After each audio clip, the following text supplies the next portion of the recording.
In Aztec mythology, Earth is the fifth world. The others were destroyed by jaguars, hurricanes, fire from the sky, and floods. We'll have to get ready for the earthquakes.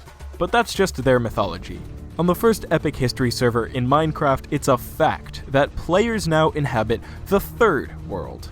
The first world of Paxia was small and peaceful, with few powerful players building small communities. The second was called Jagdas, where the first civilizations grew and cooperated. The third now is Rathnir, an arena of high nations. But what if I told you there was a civilization that transcended across worlds? The Empire of Yimmu Audal, which fled the destruction of Jagdas and resettled to become a power player in the dynamic world that is Rathnir.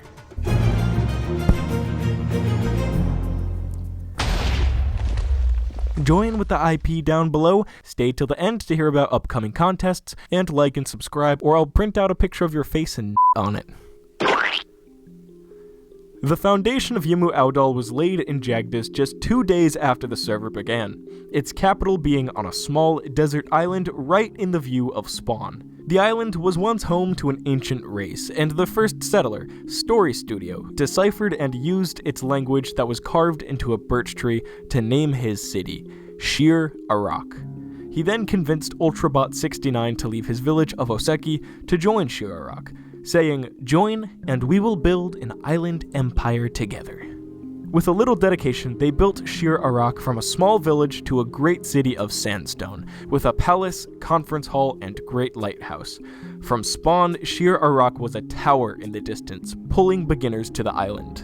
Then, Crazy Chaos Caleb came along and things began to speed up. Shir Arak expanded its influence all over the center sea of Jagdas.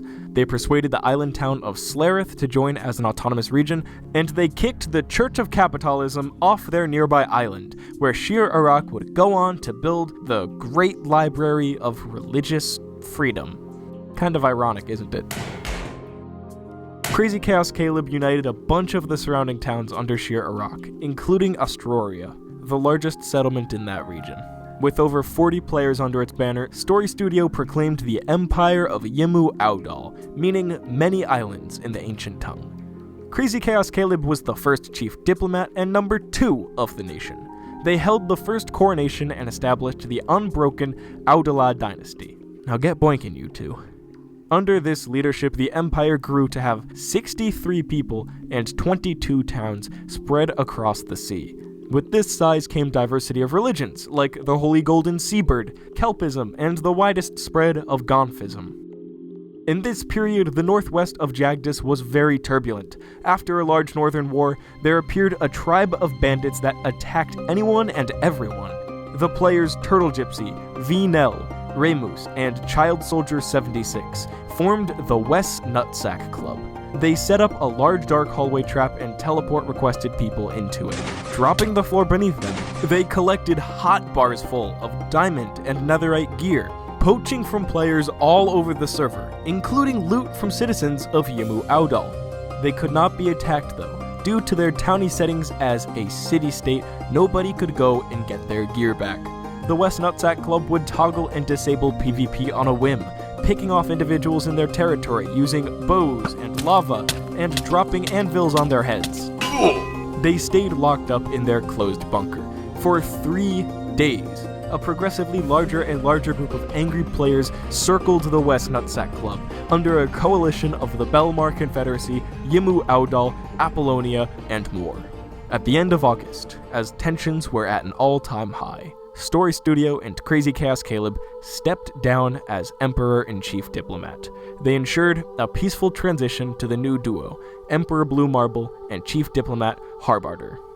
Many from the server gathered for the coronation and brought gifts for the new emperor. But on that day, the new regime would face its first of many trials. The West Nutsack Club created a nation and switched their towny settings, and the nutsacking commenced. 20 coalition fighters versus 4 West Nutsack Club bandits. Blue Marble and Harbarder led over 10 people from Yimmu Audal into battle against the small band. Turtle Gypsy lured some attackers into the hallway trap they had used, and V-Nell pulled the trigger to kill 3 of them, all while Remus flew around and picked them off using a bow. But eventually, after a few Minecraft days, they were pushed back down into their bunker, and the bandits attacked out wall slits with arrows and potions. Facing 20 people, they were overrun. The coalition took control of the chest room and banished the West Nutsack Club from the world of Jagdas. The army of Yimmu Audal made a mini ziggurat out of sandstone and cake in the bandit base, and claimed some of it as territory in their empire. Many other nations began fighting each other for the captured loot, but the Audalidae quickly returned to their homes. Everything was running smoothly under Blue Marble and Harbarder for a long time. And then one day,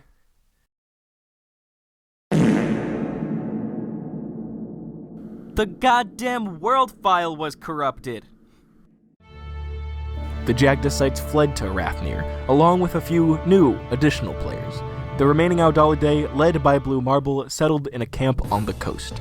The destruction of Jagdas greatly affected the people, and it was unsure if Yimmu Audal would even survive. With this came a shift in religion away from the Jagdas faiths towards the secretive and bloody Red Cult. While Emperor Blue Marble was planning the construction of artificial islands to rebuild Shir Arak in its former glory, the citizens Oddity, Dotto21, Ultrabot 69, and more turned the camp into a town of Yimmu Audal's standalone sandstone style, and the camp was renamed to the city of Ernu Arak, meaning New Hill. Their central location gave them a prime position on the emergent Nether Highway, giving them quicker access all around the map. The new Rathnir Yimmu Audal built up and asserted its influence all over the region. Emperor Blue Marble then incorporated the troublesome bandit, the real J2, as the supreme leader of the military for his excellent PvP skills, and he led Yimmu Audal to victory against the Empire of Asharian during the Turtle Wars. You can learn more about those here. At the end of September, Blue Marble stepped down and Harbarder became the de facto emperor, without a number 2 until mid-October, when Oddity stepped up as chief diplomat, and the two were crowned in the last bastion. The excellent PvP skills of the real J2 and Oddity gave it a strong hand on the server. The new regime greatly expanded the borders, making it into a continental empire. In mid-November, Harbarder became inactive, and this is where history becomes Yimmu Audal's current identity crisis.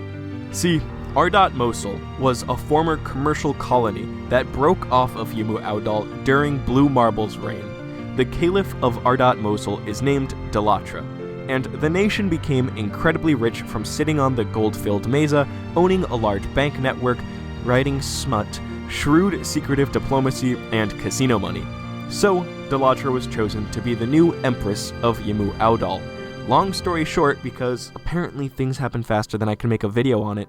Her coronation, Oddity and viewed Marquis rebel there, a slaughter, conspiracy, different rebellion of the socialists, battle of the last bastion, execution of the rebel leader Aeon Karaweather, all the rebel towns are reintegrated with representation, and Dalatra gets banned for IRL shady gambling shit.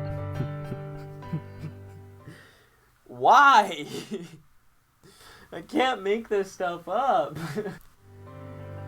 These are Yimmu Audal's domains at this moment as it becomes integrated with territories around it. While stuff has gotten real funky lately, it remains a powerhouse as some of the older great powers fade. The Audala dynasty has been continuous and stable among worlds. The dedication to building 2 cities, a dynasty, and an empire has certainly paid off in their spot in the epic histories of Minecraft. Call them whatever you like. Audalidae, Yimmies, Tuskan Raiders. They created the High Kingdom of Jagdas, and the empire is still central to the world today.